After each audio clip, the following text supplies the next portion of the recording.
utekelezaji wa mradi huu wa kielelezo katika sekta yetu ya uvuvi. Na kabla sijasema nilichojionea, nianzie kwa kuwaomba mpokee salamu za Mheshimiwa Rais Daktari Samia Suluhu Hassan. Nilimwaga leo nitakuwa hapa, akanituma niwafikishie salamu za upendo na pongezi. Anawasalimia sana na anawapongeza sana kwa kazi nzuri ya kujenga taifa mnayoifanya, na amenituma niwahakikishie kwamba yale yote ambayo aliwaahidi alipopita, likiwemo jambo ambalo limegusiwa na waheshimiwa wabunge na yale ambayo yako kwenye ilani ya uchaguzi na yale ambayo yako kwenye dira ya maendeleo 2025 hadi 50 yatakwenda kutekelezwa.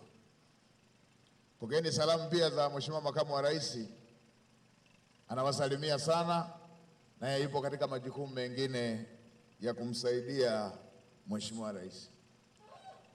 Ndugu zangu, watu wa Kilwa, nimefurahishwa sana na maendeleo ya mradi huu. Huu ni mojawapo ya mradi kati ya miradi mingi inayofafanua kauli za Mheshimiwa Rais alizozitoa mara tu baada ya kuapishwa kushika wadhifa huo wa kuongoza nchi yetu. Mheshimiwa Rais alipoapishwa alisema ataendeleza miradi iliyoanzishwa na watangulizi wake. Moja ya miradi hiyo ilikuwa ni pamoja na bwawa la Mwalimu Nyerere ambalo lilishafika takriban 27%, mradi wenye thamani ya zaidi ya trilioni 6.5. Mradi mwingine uliokuwa wa kielelezo uliokuwa umeanzishwa na watangulizi wake ilikuwa ni reli ya kisasa ambayo kipengele cha kwanza kilikuwa takriban 68 kwenda 70 na kipengele cha pili takriban 48 kwenda 50. Na mradi mwingine ulikuwa wa daraja la Kigongo Busisi, mradi wa kielelezo unaounganisha ukanda wa Mwanza na mikoa mingine iliyoko ng'ambo ya pili. Wenyewe ulikuwa takriban 20% na sehemu hivi, na waziri wa ujenzi yuko hapa. Na hii ni sehemu tu ya miradi niliyoitaja michache ambayo ilikuwa inaendelea ikiwa ndio imeanza. Lakini leo tunavyoongea, bwawa la Mwalimu Nyerere alilopokea likiwa na 27% sasa limekamilika na tayari umeme wake umeanza kutumika na umeifanya Tanzania iwe na megawatts 4,000 na ziada, na hapo ukiwa na umeme wa ziada wa takribani zaidi ya megawatts 2,000. Ni Tanzania pekee ina megawatts za ziada kwenye nchi zote za ukanda huu zaidi ya megawatts 2,000. Alisema siku anapokea kijiti kwamba ataendeleza miradi iliyoachwa na watangulizi wake. Lakini reli vipande viwili vile vilishakamilika na imeanza kutumika mpaka Dodoma, na vipengele vingine vilivyosalia kuanzia Dodoma mpaka Mwanza na Dodoma mpaka makao makuu ya Burundi, wakandarasi wako site. Na mimi nimeshaipanda reli hiyo mara nyingi tu, ni ya kisasa ya kisasa ya kisasa, inazizidi hata reli za mataifa makubwa. Hata Marekani hauikuti hiyo. Ndio.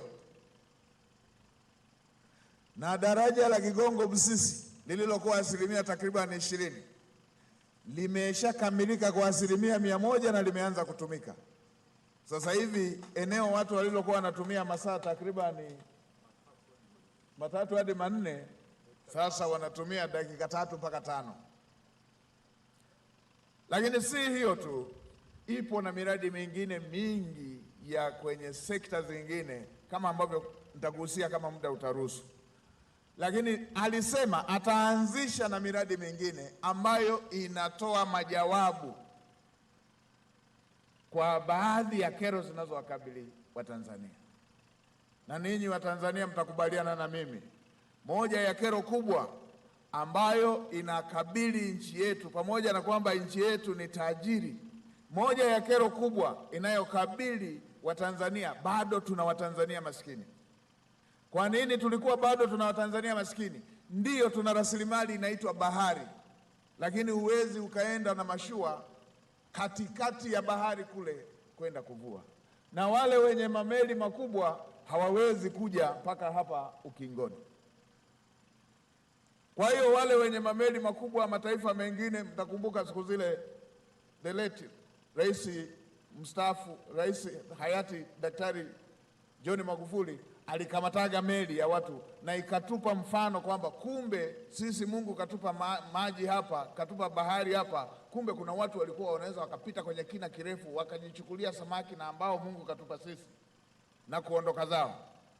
Daktari Samia Suluhu Hassan akasema itajengwa bandari ya uvuvi ya kisasa kama zilizoko Ulaya na mataifa mengine, itajengwa hapa na imejengwa kwa fedha za Watanzania. Na haya si maneno tu, ninyi wenyewe mnashuhudia huu mradi. Mimi nimezungushwa, nimeuona, ninyi mko nao hapa mradi huu, mnaushuhudia, zaidi ya bilioni 280, na unaenda kutengeneza ajira, unaenda kuongeza kipato cha Watanzania wanaojishughulisha na sekta ya uvuvi. Na pamoja na changamoto za kidunia za kiuchumi, mradi haukukwama mpaka sasa, zaidi ya 90%, na kwa taarifa ambayo tumepewa, baada ya miezi miwili utazinduliwa ukiwa umekamilika. Hii ndio maana halisi ya uongozi unaoacha alama. Hii ni mali ya Watanzania, inaenda kuwapa kipato Watanzania, inaenda kubadili maisha ya Watanzania, inaenda kuongeza pato la taifa la Watanzania, inaenda kutengeneza ajira. Nimeambiwa ajira ukiweka na mnyororo wake ni zaidi ya 30,000. Na hapo Mheshimiwa Daktari Samia Suluhu Hassan kwenye sekta hii anaendelea na programu zingine zinazoendana na kutengeneza ajira, ikiwemo kugawa boti, ikiwemo uvuvi wa vizimba, pamoja na mambo mengine yanayofanana na hayo, na uboreshaji wa maeneo mengine ya uvuvi yaliyoko kando kando mwa bahari kuu. Hivi ndivyo matatizo ya Watanzania yanavyopaswa kutatuliwa, na hii inatoa jawabu la kupunguza umaskini, na hii inatoa jawabu la kuongeza kipato. Safari ile iliyoandikwa kwenye dira ya 2050 inaanza na miradi mikubwa kama huu ambao hatukuwahi kushuhudia ndani ya nchi yetu, na hii inaenda kuongeza mpaka pato la taifa, na hii inaenda kutatua tatizo la ajira kwa vijana wetu na kina mama. Mnyumbuliko wake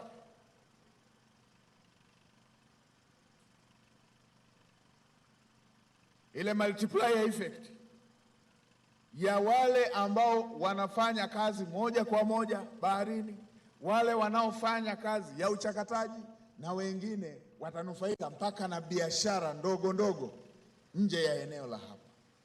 Hii ni jambo ambalo linaleta tija kubwa, na nimepenyezewa na waheshimiwa mawaziri hapa, na zitanunuliwa meli 5. Nimewaambieni muda hautoshi kutaja vyote, aliachiwa ndege chache akanunua za nyongeza, na hapa amejenga bandari, anasema zinaenda kununuliwa meli. Hatutavizia zinazotoka mbali, zitanunuliwa meli.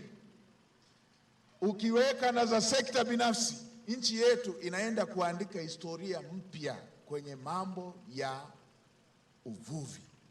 Na hii ndio tofauti ya Daktari Samia Suluhu Hassan na CCM, chama anachokiongoza, kwamba panapokuwepo tatizo wanashughulikia jawabu la tatizo,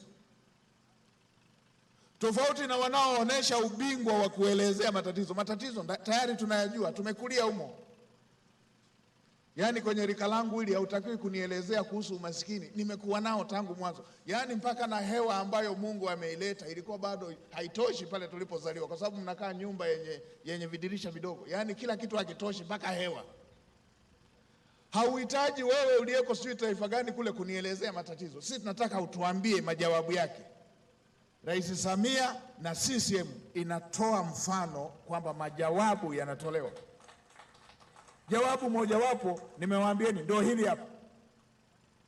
Bilioni 280 na jengo linaonekana na mkandarasi kaufanyia haki mradi huu. Nimefurahishwa na standard niliyoiona. Nilishaanza kuwa na allergy na wakandarasi hivi nilikuwa nimekunja uso nilivyozungushwa baada ya kuona mradi. Natoa tiki. Mradi bora kabisa ambao unazingatia thamani ya fedha. Lakini si hilo tu. Hii ni sekta ya uvuvi. Daktari Samia Suluhu Hassan anafanya haya. Tungemruhusu waziri, kwa sababu ana kofia mbili, anaongoza mifugo na anaongoza na uvuvi. Angewaelezea na kwenye mifugo na kwenyewe kazi inaendelea. Kwenye kilimo tulikuwa na takribani hekta 500 hivi na ziada alizoziacha nadhani tangu Mwalimu Nyerere za umwagiliaji. Tukasema hatuwezi tukaendelea na utaratibu wa kulima kwa kutegemea mvua. Kila mmoja alikuwa analiona hilo ndio jambo ambalo linakwamisha uzalishaji kwenye nchi yetu. Mheshimiwa Daktari Samia Suluhu Hassan akiwa amekuta miradi 13 tu ya umwagiliaji. Hivi tunavyoongea, mkiwa mnaona jengo hili kubwa linakamilika kwenye uvuvi, kwenye kilimo ameanzisha miradi 780 ya umwagiliaji.